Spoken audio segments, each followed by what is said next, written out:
ہمارا نفس کہتا ہے یہ جسم میرا ہے، میری ملکیت ہے، اٹس مائی ڈومین، میری خواہش پوری کرنی ہوگی۔ جیسے اس نے کہا میں نہیں جانتا کوئی خدا ہے میرے سوا اور میرے اوپر، میں نہیں مانتا۔ نفس بھی کہتا میں نہیں ماننے کو تیار، کیا حلال ہے کیا حرام ہے، کیا جائز ہے کیا ناجائز، میری خواہش پوری کرو۔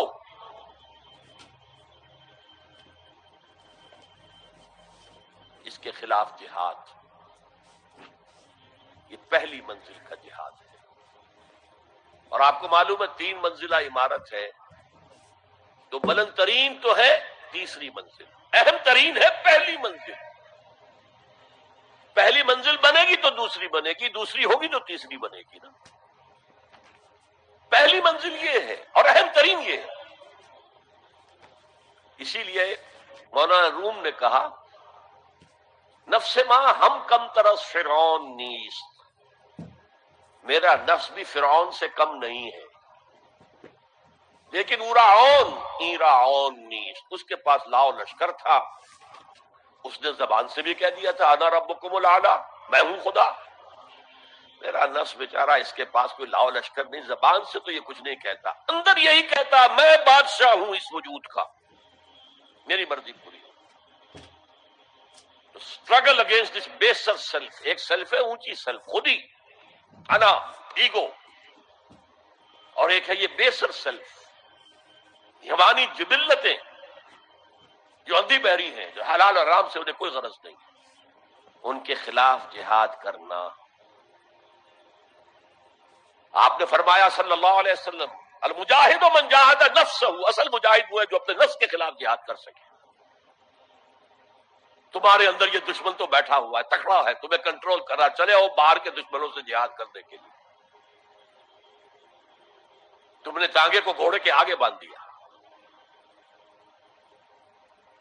اور ایک دفعہ حضور سے پوچھا گیا ای الجہاد افضل یا رسول اللہ، اے اللہ کے رسول سب سے افضل جہاد کون سا ہے؟ فرمایا ان تجاہد نفسک فی طاعت اللہ، اپنے نفس کے خلاف جہاد کرو، اسے اللہ کا مطیع کرو۔ یہ جو اندر کی کشمکش ہے، کشاکش ہے، یہ جہاد فی سبیل اللہ کا نقطہ آغاز، اللہ کا مطیع بنانا ہے نفس کو۔ اس کے ساتھ 2 سب لیول اور ہیں۔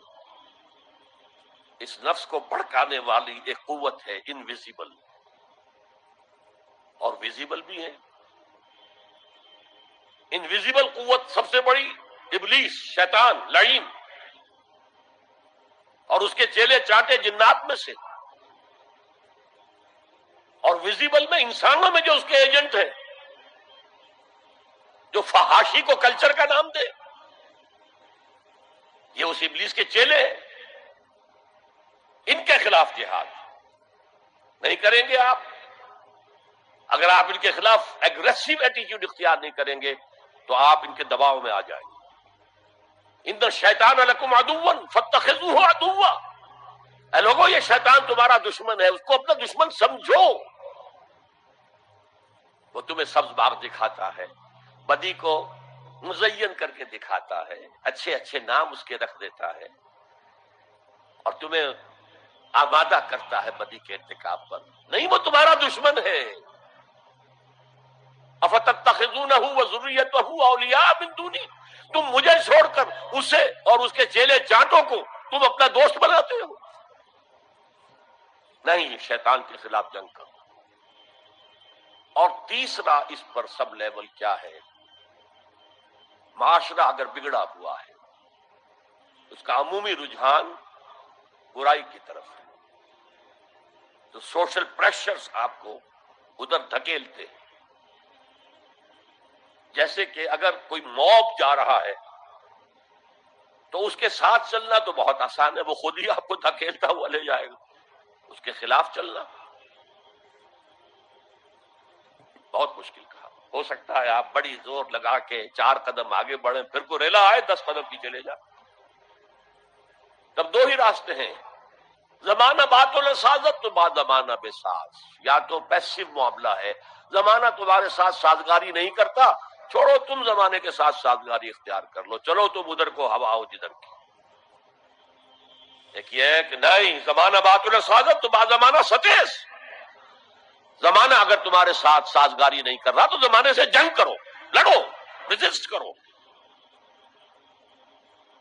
تو 3 جہاد ہو گئے فرسٹ لیول کے، 3 سب لیولز۔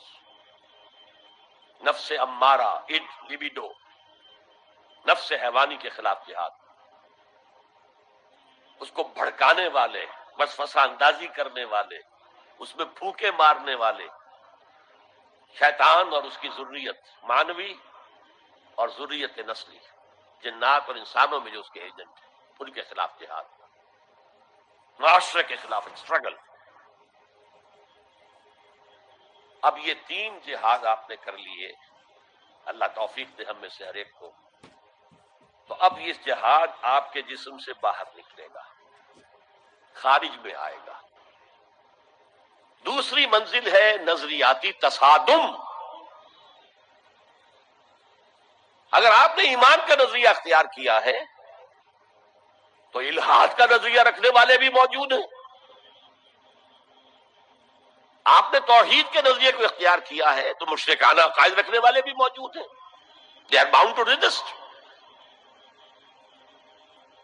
اس کے خلاف جہاد کرنا ہوگا، محنت کرنی ہوگی، اپنی بات کو دلائل سے ثابت کرنا ہوگا، اپنی بات کو اچھے انداز میں حسن اسلوب سے لوگوں کے دلوں تک پہنچانا ہوگا۔